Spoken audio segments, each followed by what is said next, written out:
사도행전 24장 22절에서 27절입니다. 네, 같이 한 목소리로 봉독합시다. 벨리스는 그 도와 관련된 일을 자세히 알고 있었으므로 천부장 루시아가 내려오거든 당신들의 소송을 처리하겠소 하고 말하고서 신문을 연기하였다. 그리고 백부장에게 명령하여 바울을 지키되 그에게 자유를 주고 그의 친지들이 돌보아 주는 것을 막지 말라고 하였다. 며칠 뒤에 벨릭스가 유대 여자인 자기 아내 드루실라와 함께 와서 바울을 불러내어 그리스도 예수를 믿는 믿음에 관하여 바울이 설명하는 것을 들었다. 바울이 정의와 절제와 장차 올 심판에 관해서 말할 때 벨릭스는 두려워서 이제 그만하면 되었으니 가시오. 기회가 있으면 다시 당신을 부르겠소 하고 말하였다. 동시에 그는 바울에게서 돈을 받을까 하고 은근히 바랐다. 그래서 그는 바울을 자주 불러내어 이야기를 나누었다. 2해가 지난 뒤에 보르기오 베스도가 벨릭스의 후임으로 직책을 맡게 되었다. 그런데 벨릭스는 유대 사람의 환심을 사고자 하여 바울을 가두어 둔 채로 내버려 두었다. 아멘. 네. 오늘은 그 벨릭스 총독이 이제 재판장으로서 바울의 사건, 그죠? 바울을 고발한 사람들이 있었죠. 네, 그 일에 대해서 바울이 변론을 했었습니다. 네, 그리고 나서 이제 벨릭스가 드디어 여기에 대한 이제 판단을 내려야 될 이제 그런 순서가 된 거죠. 그래서 오늘 우리는 그 벨릭스라는 그 인물을 살펴보지 않을 수가 없게 되어 있습니다.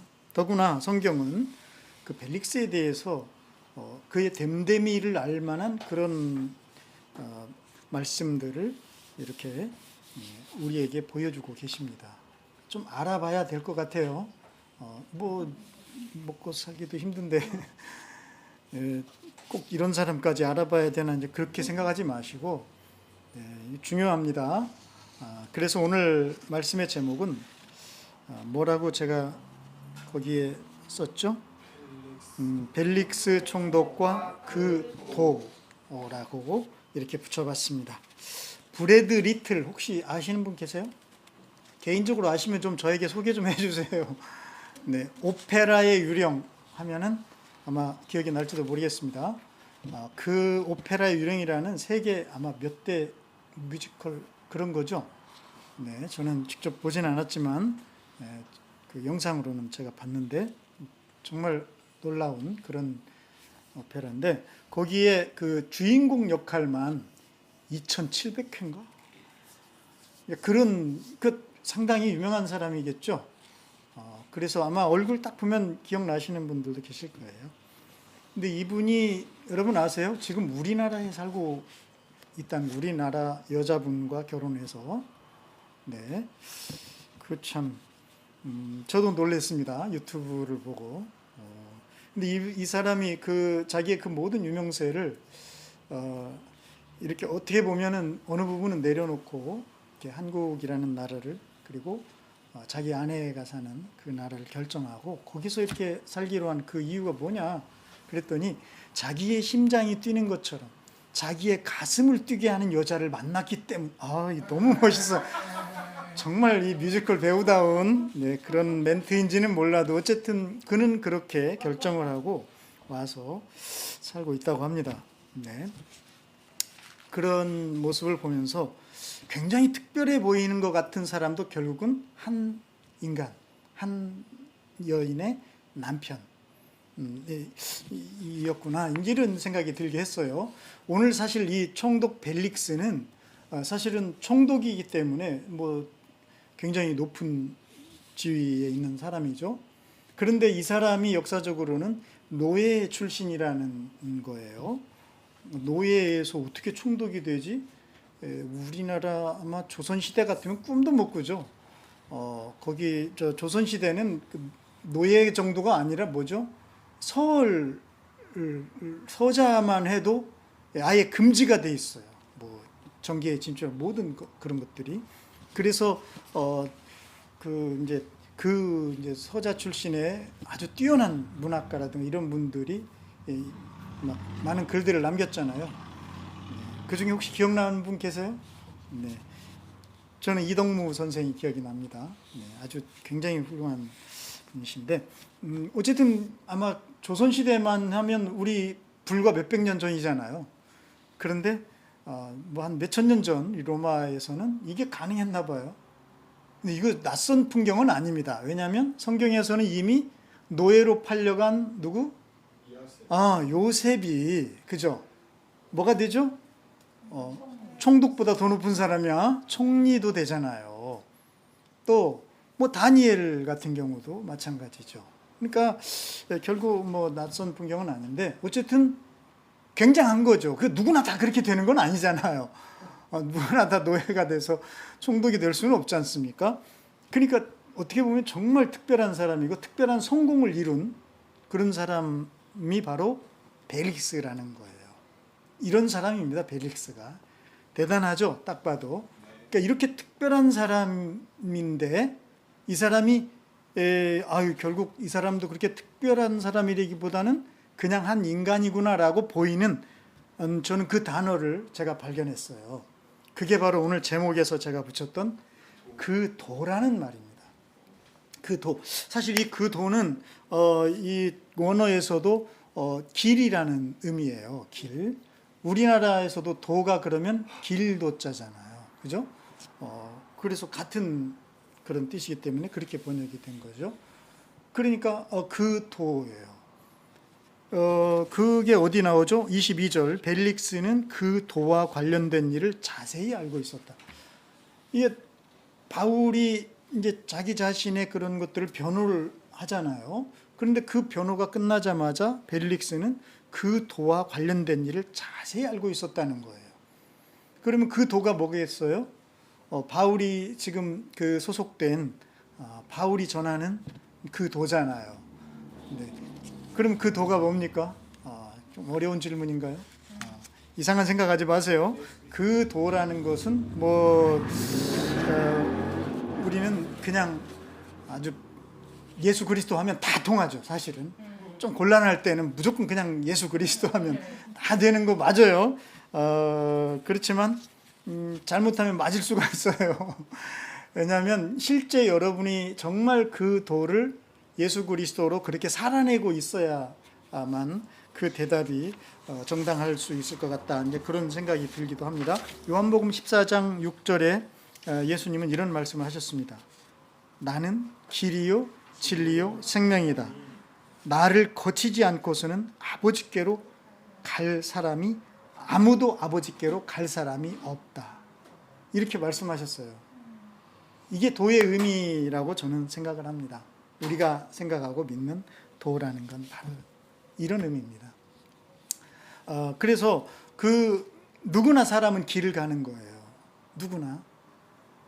그런데 도대체 어디에 가는가?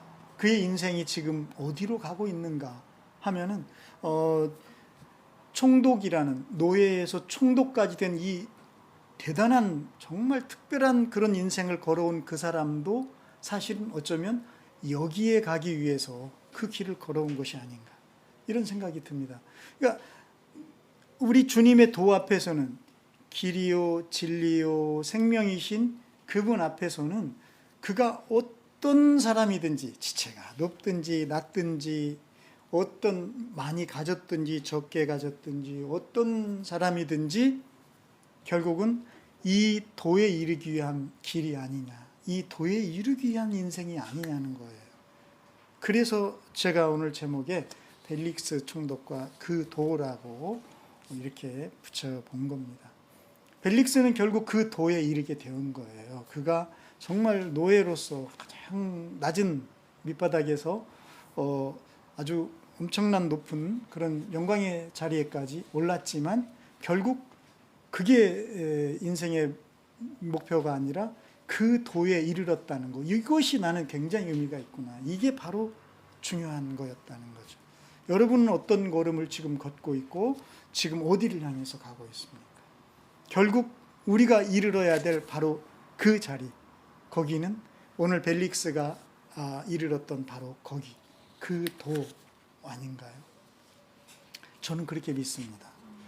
왜냐하면 그 도만이 길이요 진리요 생명이기 때문입니다. 아버지께로 갈 수 있는 그 길은 바로 이 도이기 때문입니다. 천지를 창조하신 우리 하나님 아버지께로 가는 유일한 길은 바로 이 도, 우리 주 예수 그리스도이십니다.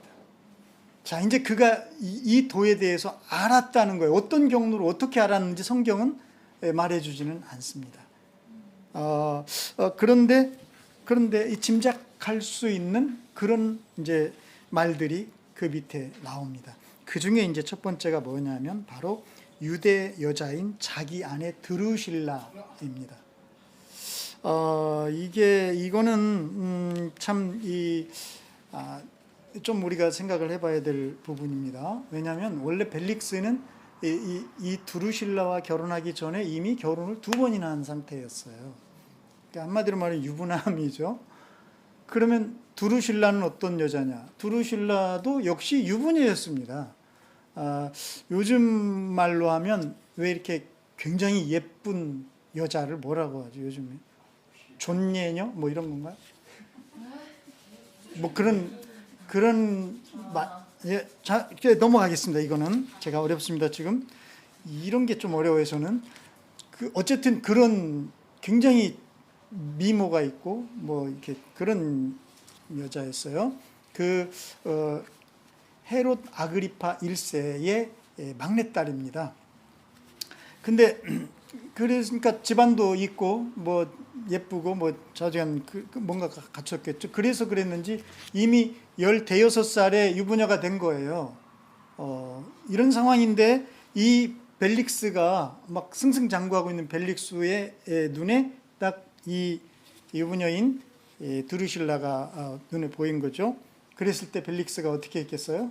네, 수단과 방법을 가리지 않고 이 여인을 쟁취를 한 겁니다. 이렇게 해가지고 이제 세 번째 아내가 된 거예요. 그렇게 해서 여기 지금 그의 아내 드루실라, 유대 여자 드루실라.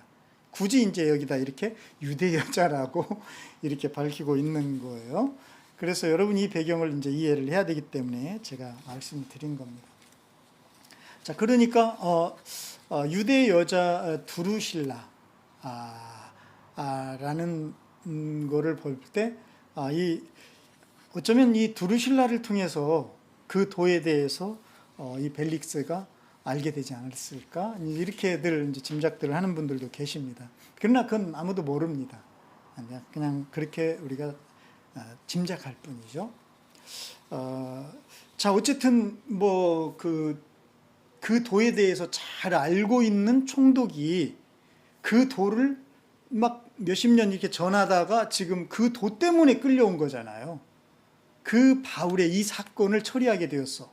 그럼 바울 입장에서는 믿음의 우리 식구들 입장에 어때요? 이건 할렐루야잖아, 그죠? 야, 이제 뭔가 정말 바울이 이제 일이 잘 풀리겠구나 이렇게 생각할 수 있는 그런 대목이라는 거예요.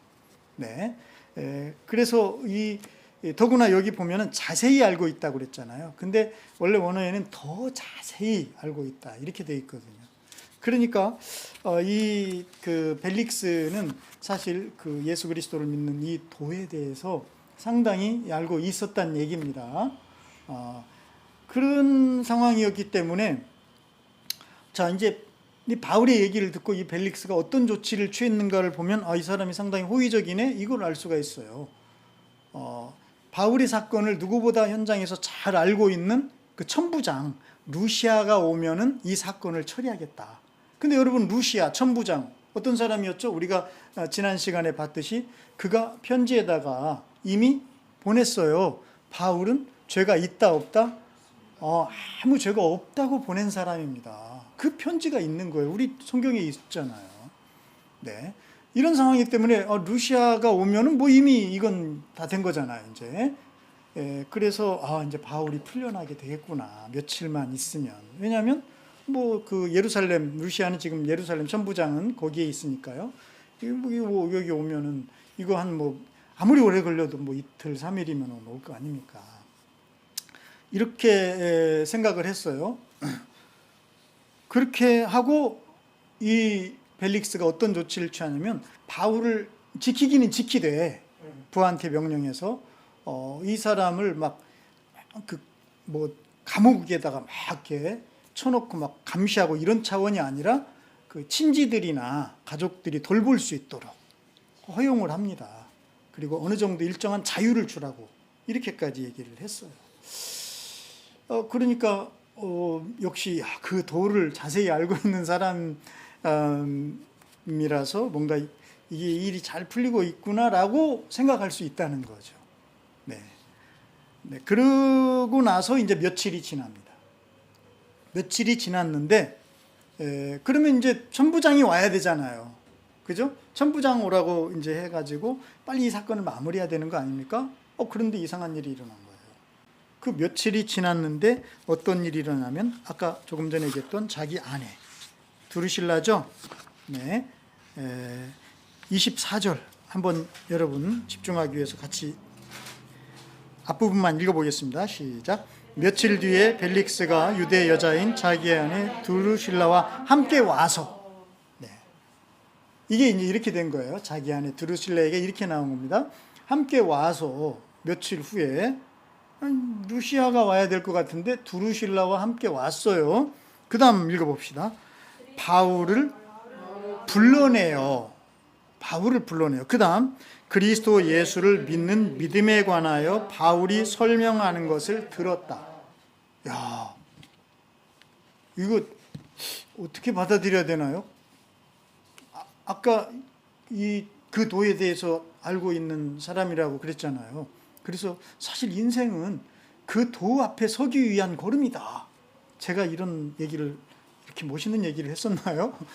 네, 그렇습니다. 뭐 빈부귀천 남녀노유 할 것 없이 정말 길이요 진리요 생명이신 그 도 앞에 이르기 위한 걸음 아닌가요? 이 정말 입지전적인 인물인 이 벨릭스가 그 도 앞에 선 거고 그 도를 알게 됐고 이제 더구나 그냥 아는 거에서 누구에게인가 들어서 아는 게 아니라 그 도를 실제로 막 이렇게 현장에서 오랫동안 전해왔고 정말 그 도를 살아내는 그 사도, 그 사람을 불러낸 거예요. 천부장이 아니라. 그래서 그 사람을 불러내서 더구나 여기 분명히 써 있잖아요. 뭐라고 했죠? 그리스도 예수를 믿는 믿음에 관하여 바울이 설명하는 것을 들었다. 그러면 바울에게 그 도에 대해서 뭔가 설명을 해달라고 했겠죠. 내가 알고 있는 이 도가 정말 확실한 거냐, 이런 거 아닙니까? 이거 쉽게 말해서 정말 이 바울이라는 이 아주 큰 뭡니까? 부흥사를 모시고 그 가정 부흥회가 열린 거죠. 대단한 일이 일어난 거예요.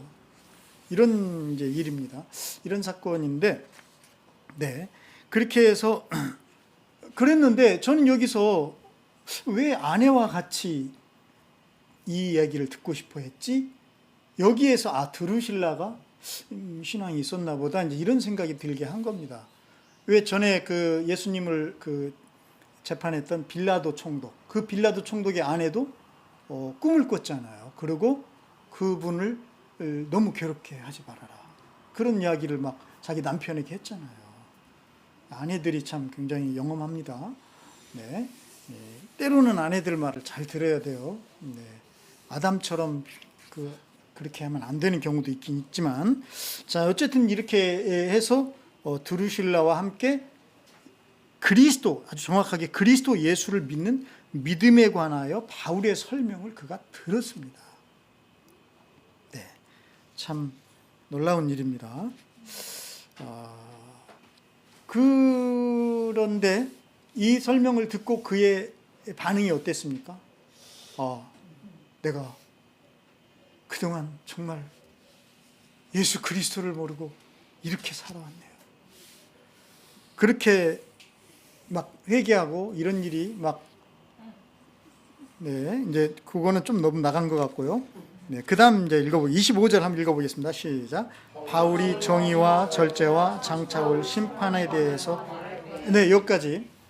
자, 저는 이제 바울 참 대단하다. 아니 뭐 원래 당연한데 그래도 대단합니다. 왜냐하면 자기를 재판하는 총독 앞에, 총독이잖아요. 자기의 일을, 자기의 그 사건을.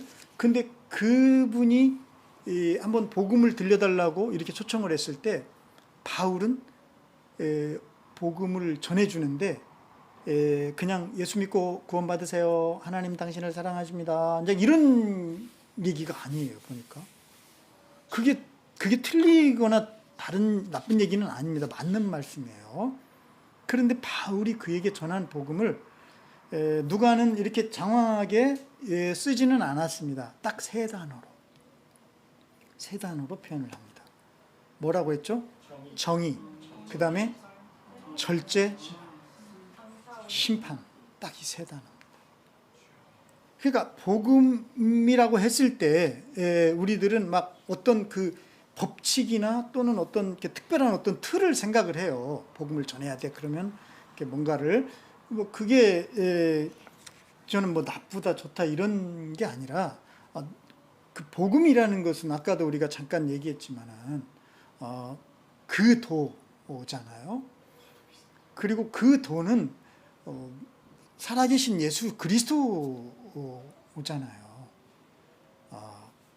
사랑도 움직인다는데 예수 그리스도는 살아계신 분이에요. 그래서 우리는 자꾸 복음을 이렇게 틀에 맞추려고 하고 정형화시키고 막 전도 그러면 어떤 거를 자꾸 이렇게 내가 정해놓은 어떤 틀 속에다가 이 사람을 자꾸 이렇게 끄집어 놓으려고 하는, 이거는 조금 생각을 해봐야 될 것 같다는 그런 생각이 듭니다. 네, 오늘 이런 상황에서 지금 바울이 복음을 전했는데 그 복음의 내용이 이 세 단어로 우리 누가는 이제 표현을 했죠. 사모님 그게 뭡니까? 세 단어가 정의이고 절제고, 여기 그 절제가 갈라디아서 5장에 그 왜 성령의 열매 22, 23절에 그 열매 있죠. 9가지. 그 절제예요. 똑같은 단어입니다. 그러니까 정의, 절제, 그리고 심판이 있다. 이거를 바울은 복음으로 그에게 전한 겁니다. 근데 이 확실한 복음이죠. 예수 그리스도가 바로 우리를 의롭게 하시고 그분이 의이시고, 그리고 정말 그분으로 인하여서 이제 우리가 비로소 절제 있는 인간이 되는 거예요. 성령의 열매잖아, 절제는. 그러니까 우리가 사실은 이 절제하려고 막, 왜냐하면 그 세상에서는 내가 얼만큼 나를 자기 절제, 이런 걸 자기 관리라고도 하고 막 이러잖아요. 그러면서도 얼마나 힘듭니까, 사실은. 근데 이게 절제는 사실은 성령의 열매로 들어있어요. 그러니까 성령의 열매라는 것은 믿는 자에게 주시는 성령님이시기 때문에 이제 믿는 자가 당연히 맺어지게 되는 그런 삶의 모습이 이제 절제가 되는 거죠. 이게 뭔가 달라지는 거예요. 그리고 장차 올 심판, 요 얘기를 했습니다. 그러니까 바울은 예수 그리스도를 이렇게 그들에게는 이렇게 전해줬어요. 근데 여러분 생각해 보세요. 자, 아까 제가 잠깐 역사적인 그 벨릭스와 드루실라 얘기를 했잖아요. 그가 노예 출신이었고, 그 다음에 이 사람들이 결혼이 상당히 문제가 있는 결혼이었다, 이제 이런 얘기 했잖아요. 그런데 이런 사람들한테 정의를 얘기하고 절제를 지금 얘기하고 막 이러고 있는 겁니다. 그러니까 바울은 어떻게 보면은 이 복음을 이 듣는 사람이 어떻게 생각할까, 내가 하는 이 말에 대해서 이런 것이 중요한 게 아니라 정말 이 사람이 들어야 될, 이 사람의 입장에서 들어야 될 이 복음이 뭐냐, 이 사람에게 지금 예수 그리스도가 어떻게 다가가고 계시는가, 여기에 온 그 신경을 곤두세워서 그에게 정말 그가 들어야 될 그 복음의 진수를 바울은 전해주고 있는 것이 아니냐. 네, 이런 얘기예요. 그렇게 생각이 안 됩니까? 그럼 여러분도 한번 그렇게 해보시기를 바랍니다.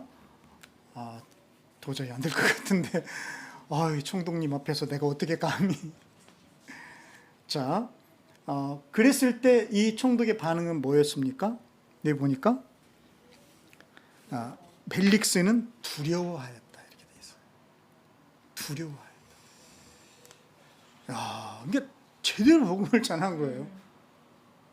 사실을 이제 나중에 또 더 이제 바울이 높은 사람들 앞에서 복음을 전할 기회들이 있는데 이렇게 두려움의 반응을 보이고 그가 바울을 막 피하려고 합니다. 여기 보면 이제 그만하면 되었으니 가시오.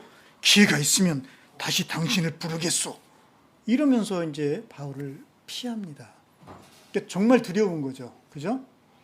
이 사람 뭔가 복음의 도에 지금 이게 비침이 되고 있는 것을 우리가 알게 됩니다. 그러니까 벨릭스 총독이라는 어떤 선입관 때문에 뭐 이런 사람이 과연 복음하고 무슨 상관이 있을까? 그렇지만 이 본문들을 이렇게 좀 생각하면서 읽어보면은 이렇게 지금 진행이 되고 있는 이런 것을 성경 우리에게 보여주고 있어요. 더구나 아내와 함께 그가 와서 구체적으로 예수 그리스도를 믿는 그 믿음에 관하여 듣고 있다는 것. 이것은 참 놀랍다 하는 생각이 듭니다. 자, 어쨌든 그렇게 해서 그가 복음을 잘 들었습니다. 그리고 두려워하기까지 했어요. 뭔가 된 것 같죠? 근데 약간 껄쩍지근한 것 같기는 합니다. 좀 더 나갔어야 될 것 같은데 바울의 손을 확 부여잡고 뭔가 이 눈물을 툭툭 흘리면서 이런 게 좀 우리는 기대할지도 모르겠어요. 근데 그것 참 그렇게 쉽지는 않겠죠. 근데 어쨌든 정의와 절제가 얘기됐다는 것은 이 사람에게 있어서 복음을 듣는다는 것은 결국 그가 복음 앞에 굴복한다는 거, 회개하는 거잖아요. 회개라는 것은 뭡니까? 돌이키는 거예요. 그가 지금까지 정의롭지 못한 삶, 불의한 삶을 살아왔다면, 그리고 절제되지 못한 삶을 살아왔다면 그것으로부터 돌이키는 것, 그것이야말로 복음이잖아요. 그래서 정의와 절제 앞에 바울이 그를 세웠다는 생각이 듭니다. 심판은 여러분 뭘 의미하겠습니다? 심판이라는 것은 뭐 다른 게 아닌 것 같아요. 심판은 그 주인의 문제를 저는 얘기하는 것이다. 그런 생각이 듭니다. 우리는 그 절제 없이 막 살았던 사람들이라고 바울은 에베소서에서 얘기를 해주죠. 에베소서 2장 1절에 여러분도 전에는 허물과 죄로 죽었던 사람들입니다. 그때 여러분은 허물과 죄 가운데서 이 세상의 풍조를 따라 살고, 이 세상의 풍조, 쉽게 말하면 유행 따라 사는 겁니다. 그럼 여기 안 걸리는 사람 있을까요? 유행 따라, 유행이 이러니까 나도 이래야 돼서 하는 경우들 많잖아요. 물론 너무 안 따라가도 제가 볼 때는 좀 보기 힘들기도 해요. 웬만한 건 따라가는 것도 괜찮긴 한데, 근데 거기에 막 목숨 거는 거는 이거는 풍조에 따라가 밀려다니는, 그러니까 이게 자기 어떤 주체는 있어야 될 것 같은데, 공중의 권세를 잡은 통치자 곧 지금 불순종의 자식들 가운데, 여기 중요합니다. 자식들 불순종의 자식들, 이렇게 조금 이렇게 강한 표현을 썼습니다. 바울 사도가 에베소서에서. 요건 좀 강하게 우리 속에 박히게 하려고 그런 거겠죠. 지금 전에 이제 우리가 어떤 상황이었냐를 설명한 거예요. 불순종의 자식들 가운데 작용하는 영이라고 했습니다. 다시 한번 읽어볼게요. 그때 여러분은 허물과 죄 가운데서 이 세상 풍조를 따라 살고 공중의 권세를 잡은 통치자 곧 지금 불순종의 자식들 가운데 작용하는 영을 따라 살았습니다. 이렇게 살았다는 거예요. 그러면서 한 번 더 얘기를 합니다. 한 번 더. 우리도 모두 전에는 그들 가운데서 육신의 정욕대로 살고 육신과 마음이 원하는 대로 행했으며 나머지 사람들과 마찬가지로 날 때부터 진노의 자식이었습니다. 이제 그러니까 심판이 예정된 사람들이었어요. 이런 상황이었다는 걸 바울이 얘기하면서 여기서 사실 우리가 우리의 그 마음이 이렇게 끌리는 대로 이렇게 사는 삶, 이것이 어떤 문제냐는 것을 지적을 하는 겁니다. 그러니까 그렇게 사는 것이 굉장히 세상에서는 자유로운 삶이라고 생각을 하는데, 막 그래서 벨릭스도 드루실라도 막 결혼 관계 이거 정말 사랑이 중요하지. 벨릭스는 첫눈에 반했다 이렇게 말을 해요. 근데 유부남 유부녀가 첫눈에 반하면 안 되는 거잖아요. 그거는 거기다 쓰면 이상해지는 거잖아요. 그죠? 그거는 반하면 안 되는 거야. 그건 반하는 게 아니라 그건 절제해야 되는 거지. 그죠? 근데 그게 안 돼. 그러니까 세상에서는 그게 잘 안 돼요. 나도 모르게 이 세상 풍조를 따라가게 되고 또 육신과 마음이 끌리는 대로 이렇게 가게 된다. 근데 이것의 실상이 뭐냐? 바울이 보니까 그것은 불순종의 자식들, 이게 이제 말하자면 죄를 범한 아담의 후예, 그죠? 하나님 말 안 듣는 사람들, 불순종의 자식들 가운데 작용하는 영을 따라가는 거다. 그러니까 영은 안 보이니까 모르는 거죠. 이건 그냥 내가 원하는 대로 사는 삶이야 라고 생각하고 살고 있지만 실상은 그게 아니라는 것을 바울은 에베소서에서 이렇게 지적을 해주는 거예요.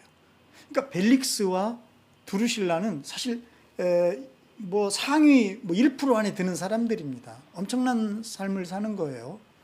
지금 봐도. 그러니 얼마나 마음대로 하고자 하는 것들을 마음대로 했겠습니까? 그런 사람이 바울에게 약간의 자유를 주고 있어요. 참 이런 거 보면 좀 우습죠, 사실은. 정말 근데 그는 자유로운 삶을 살고 있었던가? 바울은 아니라고 하는 거죠. 그뿐만 아니라 사실은 아직 주님을 모르는 우리의 가슴은 사실은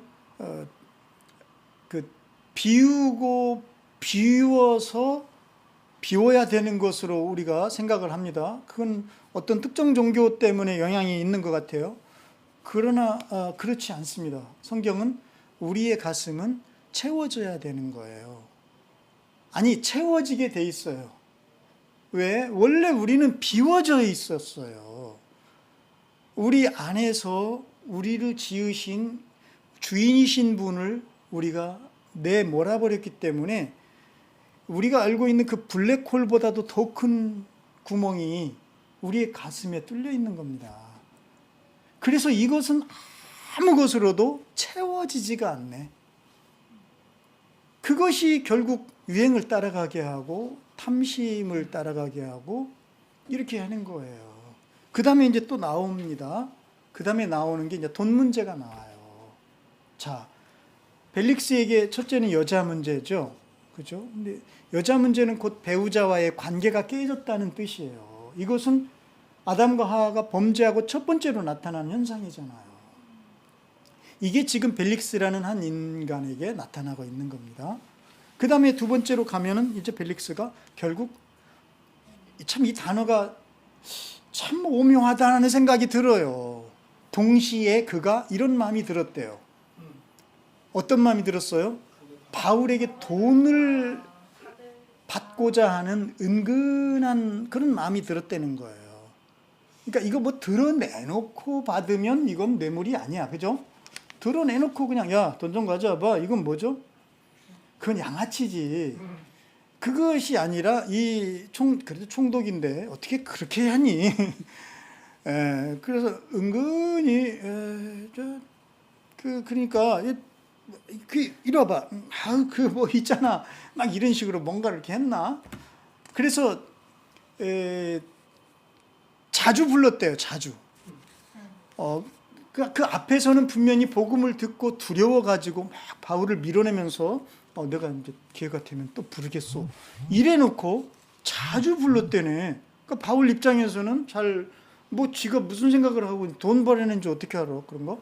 그러니까 또 부르니까 이번에 또 복음을 전해달라고 하는가 보다 갔을지도 모르죠. 그러나 아마 바울은 기도를 많이 하기 때문에 알았을 것 같아요. 어쨌든 갔는데 영게 얘기가 겉돌아요. 그러면서 요즘에 한국은행이 잘 되고 있나? 뭐 경기는 좀 어때? 뭐 이런 이상한 얘기나 이런 얘기는 아니었겠지만 뭐 좌우지간 그런 식으로 그래서 은근히 이게 돈을 이렇게 바랬다는 거예요. 그러니까 이거는 나는 이 오묘함이 동시에 이런 마음이 있다는 게 참 이게 인간이구나라는 생각이 듭니다. 이거를 여러분 벨릭스만 손가락질할 수 있을까요? 솔직히 말해서 오죽하면 우리 주님께서 누가복음에 그죠? 그런 말씀 혹시 기억이 나시나요? 뭐라고 주님께서 말씀하셨습니까? 누가복음에서는 그 돈 문제에 대해서 네? 그렇게 말씀하셨죠. 두 주인을 섬길 수 없다고 하셨던 것 같은데요. 네, 돈을 받을까 바랬구나, 그죠? 그래서 제가 한번 읽어보겠습니다. 동시에 그는 바울에게서 돈을 받을까 은근히 바랬다. 그래서 그는 바울을 자주 불러내어 이야기를 나눴다. 이렇게 되어 있습니다. 어떻게 이런 마음이 동시에 들지? 아까는 굉장히 거룩했던 것 같은데 이게 우리예요, 그죠? 우리도 그렇잖아요, 솔직히. 지금도 우리가 예배 드리면서도 별별 사실은 생각이 동시에 들잖아요. 그러니까 어떻게 이거 벨릭스만 손가락질 합니까? 어떤 사람들은 역사적으로 이 사람이 사실 실제로 뭐 뇌물도 많이 밝히고 뭐 고위공직자로서 갖춰야 될 그런 그 못된 덕목은 아니지, 못된 그런 것들을 갖춘 그래서 특히 이제 노예 출신이고 이래서 아마 더 밝혔을 거야, 아마 이렇게 생각을 합니다. 그런 너는, 나는 그게 물어보고 싶어요. 그런 너는 뭐 인간이 뭐 다 거의 다 똑같지 뭐, 그렇죠? 정말 우리는 어느 면은 굉장히 순결하고 거룩해요. 그걸 또 좋아해. 그러면서도 얼마나 이 돈 앞에 참 쫄아들고 그리고 얼마나 째째해지고 이러잖아요. 그 오죽하면 주님이 누가복음 16장이네요. 13, 14절 제가 한번 읽어보겠습니다. 한 종이 두 주인을 섬기지 못한다. 그가 한쪽을 미워하고 다른 쪽을 사랑하거나 한쪽을 떠받들고 다른 쪽을 업신여길 것이다. 이 비유 한 종이 주님이 말씀이에요, 직접적으로. 그래서 어느 쪽은 떠받들고 어느 쪽은 미워한다. 그래서 두 주인을 섬길 수는 없다. 이러시면서 바로 그 다음이 뭐냐면 너희는 하나님과 재물을 함께 섬길 수 없다. 이렇게 돼 있어요. 그러면 우리 주님이 우리를 꿰뚫어 보실 때 인간은 돈과 하나님을 그러니까 하나님처럼 돈을 그 주인으로 섬길 수가 있다는 거잖아요. 그렇죠? 우리는 하나님은 당연히 주인으로, 예수 믿는 사람들은 하나님 당연히 주인이죠, 이렇게 생각하잖아요. 그래요. 그 당시 예수님 당시 누구보다 하나님을 잘 믿는다는 그 집단이 있었습니다. 그게 바로 바리새파예요. 그래서 우리는 정말 하나님을 제대로 잘 믿어볼 거야 하고 이게 떨어져 나온 사람들이 바리새파입니다. 이런 사람들이 예수님의 이 말을 듣고 뭐라고 했는지 아세요? 돈을 좋아하는 바리새파 사람들이 이 모든 말씀을 듣고 나서 예수를 비웃었다. 이렇게 되어 있습니다. 이거 굉장히 무서운 얘기입니다. 예수님의 말씀을 비웃었어요. 그러면 이 사람들은 지금 어떤 상황입니까? 누구보다 자기들이 하나님을 섬긴다고 하면서 사실은 누가 주인이에요? 돈이 주인인 거예요. 돈이. 이럴 수 있다니까요. 이게 벨릭스만의 문제가 아니라니까.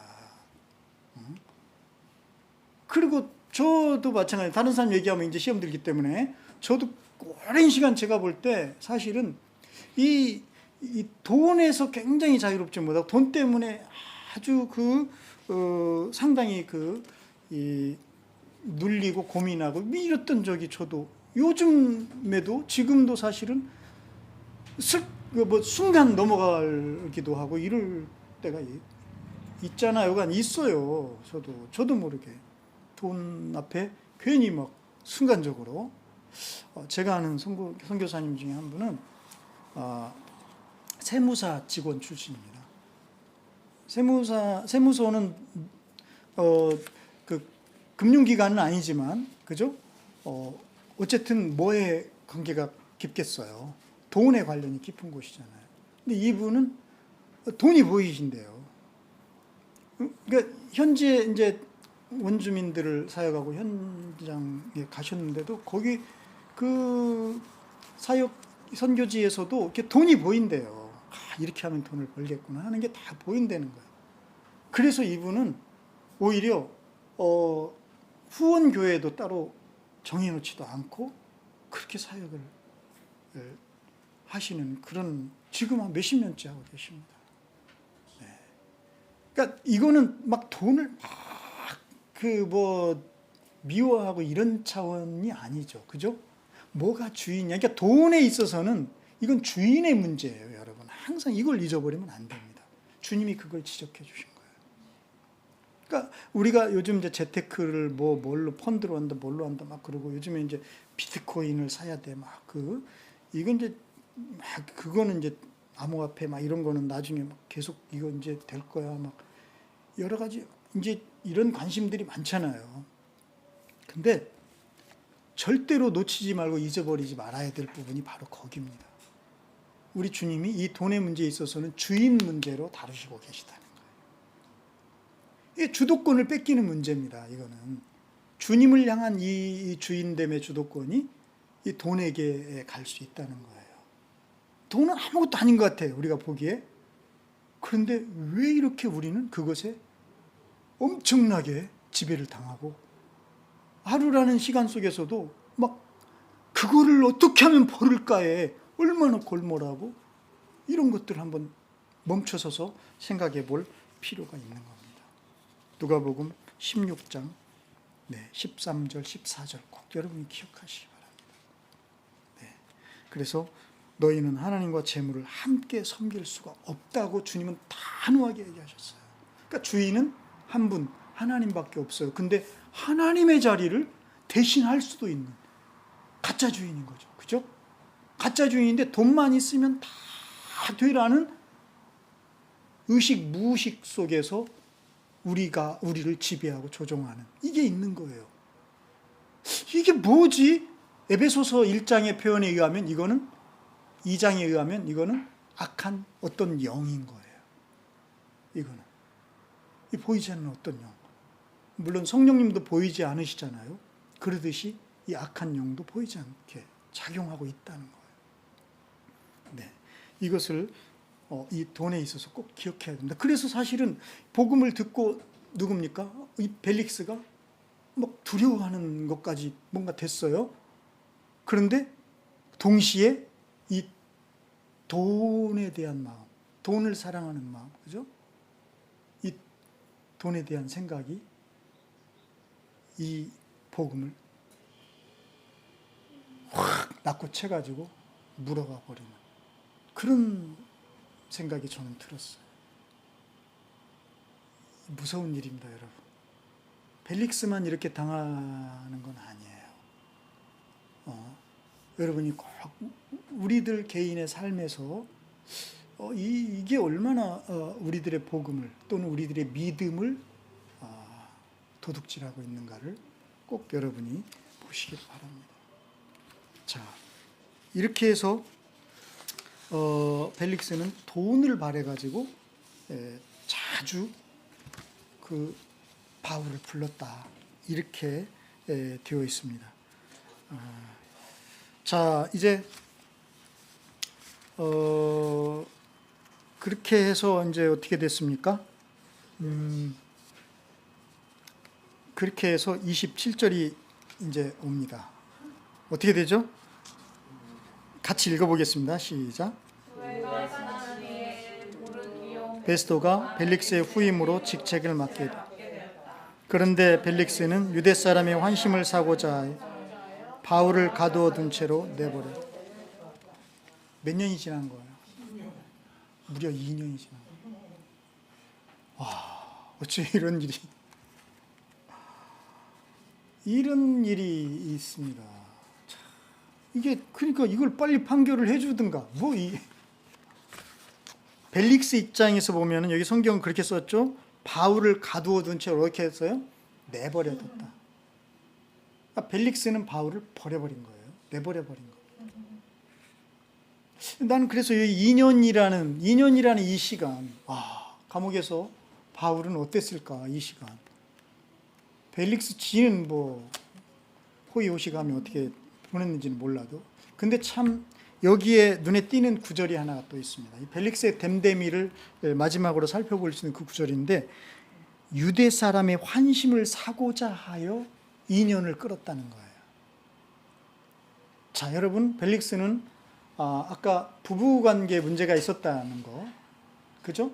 그 다음에 두 번째는 이 사람 돈 문제에 있어서, 돈 문제는 그냥 돈 문제가 아니라 결국은 주인의 문제라고 제가 얘기해 드렸잖아요. 그러니까 정말 예수 그리스도를 모르는, 세상에서 깨어진 그런 삶은 바로 이런 문제들 앞에 있는 거예요. 주인의 문제가 잘못된 거죠. 벨릭스가 지금 그런 상황 속에서 살아왔기 때문에 그게 아직 처리가 안 돼서 복음이 결국은 신음화 제대로 뿌리를 내리지 못하는 그런 것 같다. 그리고 마지막은 뭡니까? 유대 사람의 환심, 이거는 결국 대인관계에 깨어진 부분을 보여준 것 같습니다. 그러니까 결국 우리가 예수 그리스도의 이 복음이 아니고는 이 모든 관계들이 회복될 수가 없는 것을 벨릭스를 통해서 우리가 보게 되는데, 그 중에서 이 마지막 부분이 바로 관계의 문제입니다. 세상의 거의 모든 사람들은 사실은 이 관계 문제 때문에 신음하고 있다는 것을 살아보면 살아볼수록 만나는 사람마다 알게 되고 느끼게 되고, 우리들 자신도 마찬가지예요.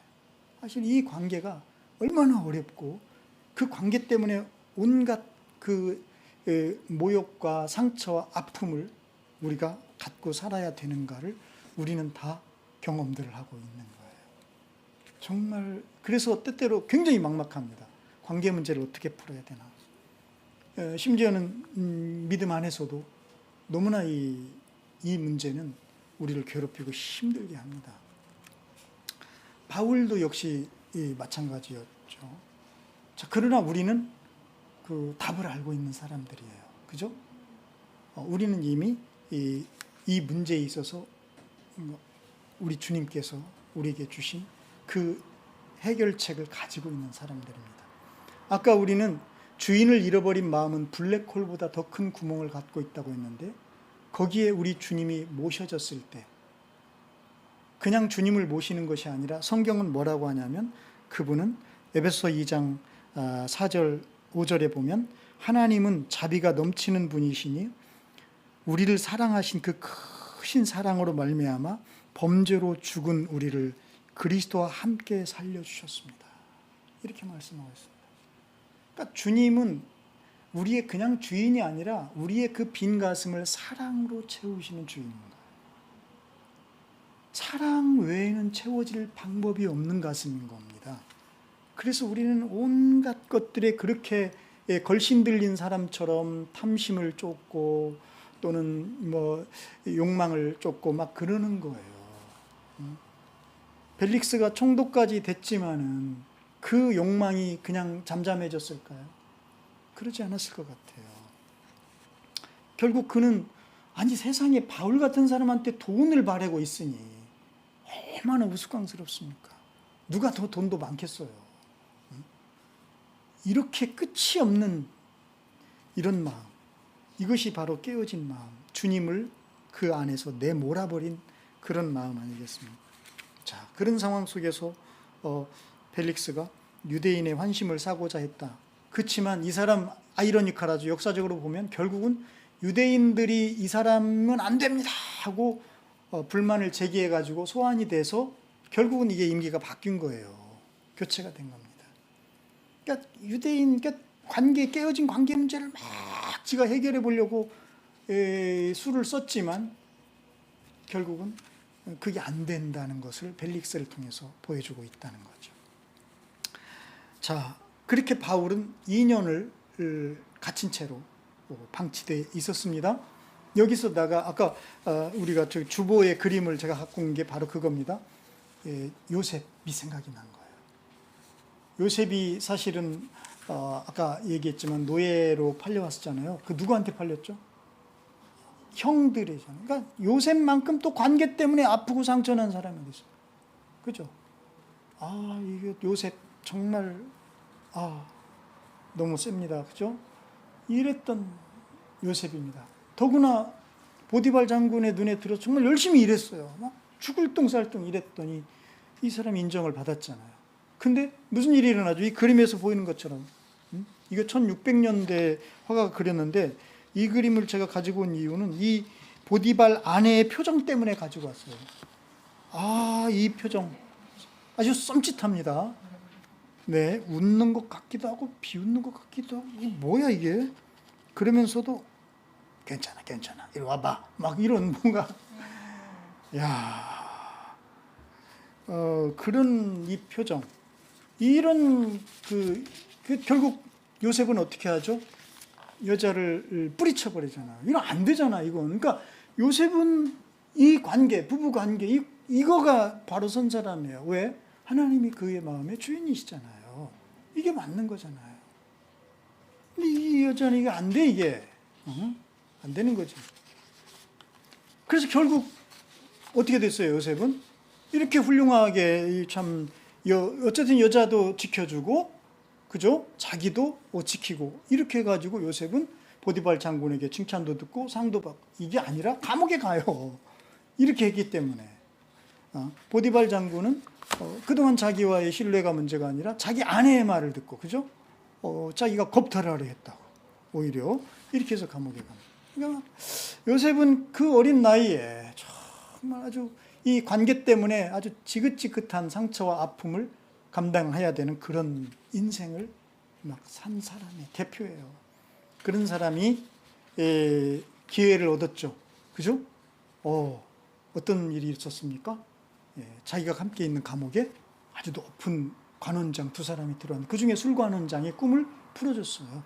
근데 그렇게 풀어준 대로 3일 후에 이 사람이 진짜 다시 회복이 됩니다. 그래서 이걸 요셉은 믿고 있었기 때문에 당신이 회복되면 제발 나를 기억해 줘. 나는 여기 끌려와서 이렇게 감옥에 갇힐 사람이 아닌데 그런 잘못한 사람이 아니에요. 막 얼마나 다급하게 부탁을 했는지 몰라요. 근데 창세기는 뭐라고 합니까? 네, 잊어버렸다. 그는 요셉을 잊어버렸다. 그렇게 2년이 지났어요. 아니 내가 분명히 얘기했는데 요셉의 입장에서는 어땠겠어요? 뭐 저런 인간이 다 있어 막 그랬을까요? 그 2년. 바울도 지금 2년을 지냈잖아요. 저는 꼭 그렇게만 생각은 안 됩니다. 왜냐하면 바울에게는 큰 그림이 있었잖아요. 바울에게는 다 계획이 있었잖아요. 이미 하나님의 그 그림을 가지고 살아왔고 지금 감옥에 있을지라도 하나님의 그 걸음을 그는 성실하게 성령과 함께 걷고 있는 거잖아요. 네, 그런 바울입니다. 그래서 그 벨릭스의 입장에서는 버려진 이 2년이지만 바울의 입장에서는 벨릭스야말로 버려진 인생으로 지금 자기 자신을 스스로 그렇게 내몰아가고 있는 것임을 보는 겁니다. 복음이 그에게 왔는데도 그것을 거부했을 때 그는 스스로 자기 자신을 또 한 번 버리고 있는 거예요. 자, 여러분, 오늘 우리는 벨리스 총독과 그 도에 대해서 우리 주님이 우리에게 주시는 말씀을 나눠봤습니다. 우리는 버려진 사람들입니까?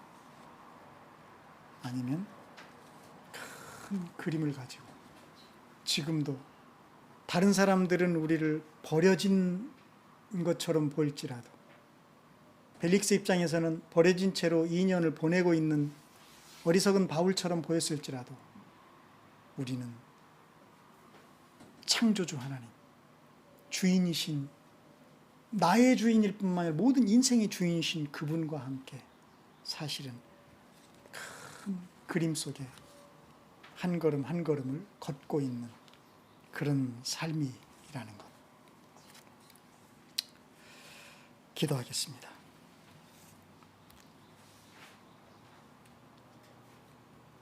누가 버려진 삶일까요?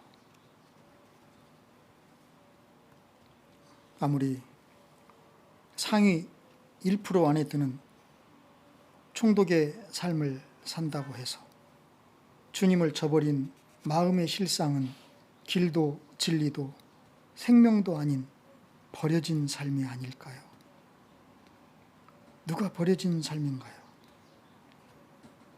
바울의 가슴 속에 한시라도 주님의 큰 그림이 사그라든 적이 있었을까요? 주님, 우리의 가슴에 주님의 사랑이 단 한순간이라도 줄어지거나 사라진 적이 있었습니까? 혹시 우리가 오해하고 주님을 잘못 생각하여서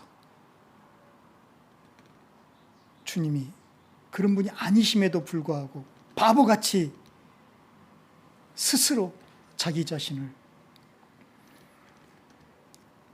그렇게 생각하며 산 적은 있을지 몰라도 주님의 크신 사랑은 단 한순간도 거두어진 적이 없음을 오늘도 주님의 말씀을 통하여 우리가 확인하며 진실로 주님과 동행하는 이 아름다운 계절, 주님께 영광을 드리는 삶을 살기를 간절히 소원하며 예수 그리스도의 이름으로 기도합니다. 아멘.